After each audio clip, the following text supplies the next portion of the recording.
Festivals this year. What is going on?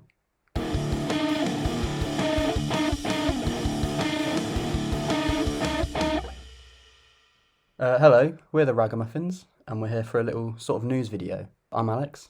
I'm James. I'm Dan. And the UK government recently released their roadmap for easing lockdown restrictions, along with a series of proposed dates. But the date that's on everyone's mind is June 21st, where all restrictions on social contact could be lifted. And as long as nothing goes wrong, there will be no restrictions on performances or venues. How are you guys feeling about this festival? Optimistic. I think there's so much of a want and a desire to have gigs back again, but it needs to happen under the right circumstances. So it's nice to have that date there and to have almost like that target in mind. And you can see more bands coming out with more gigs and festivals as we're going to touch into getting their lineups out there if they're changing and what's happening. It's nice to have that optimism. But again, once we get closer to the time and if we are still in line with that date, then I'll be very, very excited. Yeah, I'm feeling very cautiously optimistic at the moment. Sentient mop of a leader isn't...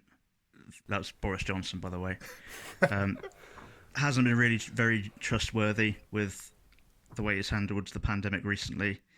But Professor Chris Whitty has said a few things that have kind of put my mind at ease. He seems very confident that the dates that they've put ahead will work, particularly with the vaccine rollout. So, yeah, I'm quite confident, but still not getting too excited at this point. Let's round up all the festivals this summer with what's going ahead, what's sold out, and what's been cancelled. Let's start with the festivals that have sold out already. Well, first up, we've got Reading and Leeds. They were the first to sell out. They've got headliners consisting of Stormzy, Catfish and the Bottom Post Malone, Disclosure, Liam Gallagher, and Queens of the Stone Age. They sold out really, really quickly. I did think they'd sell out because of the pent-up demand of people not being able to go to a festival for a year. But I didn't expect it to sell out quite this fast. What about you guys?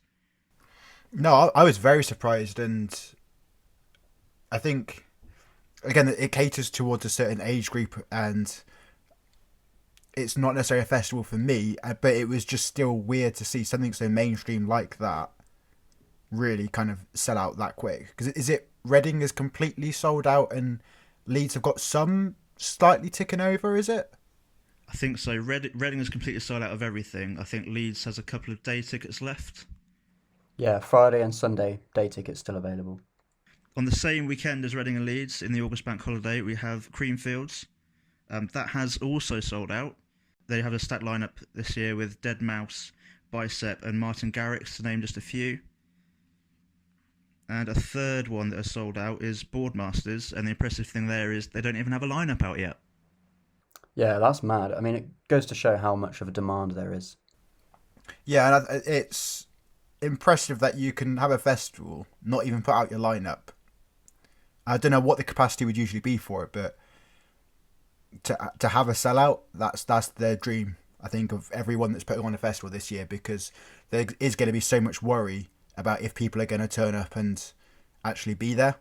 And to have that and have those tickets sold, you know, you've kind of got the fans there, the people that want to come and see it, and that you'll financially will be okay. It's nice to see this industry being supported like that. I was about to say that as well. It says a lot about the music and performing arts industry, which has had very, very little government support. But it's clearly a really popular industry, and it would be nice to see it bounce back. But if you do want to go to a festival that hasn't sold out yet, there are some still going. Dan, what can people go to if they want to? Oh, well, if you want to, you could go to Latitude Festival, which has Lewis Capaldi, Bastille, and Snow Patrol. That's between the 22nd and the 25th of July. There's Wilderness, which is quite local to us. That's in August. They don't actually have a lineup out yet, but last year they had Foals, Supergrass, and Loyal Kana booked. So, judging by other festivals, it's likely that they could have some of those names back. Truckfest, another local one to us. is between the 23rd and 25th of July. Again, they don't have any lineup out yet, but from what I hear, tickets are selling incredibly fast for that. Last year they had Bombay Bicycle Club, Kooks, and Catfish and the Bottlemen. So again, it could be something similar this year. 2000 Trees, one that I'm particularly looking forward to. That's at the start of July. They've got Jimmy Eat World thrice headlining. There's a third headliner yet to be announced. But tickets are low for that, aren't they? Tickets are very low for pretty much everything now. So if you're thinking of going to a festival this year, you really need to think about booking it fast. A few more that have still got tickets available. Boomtown and Bloodstock, the same weekend, 11th to 15th of August, are both going ahead with tickets available. Bloodstock has some of its lineup announced, with Judas Priest part of the headliners. Parklife still going ahead, 11th to 12th of September. Tickets available, but the lineup is yet to be announced.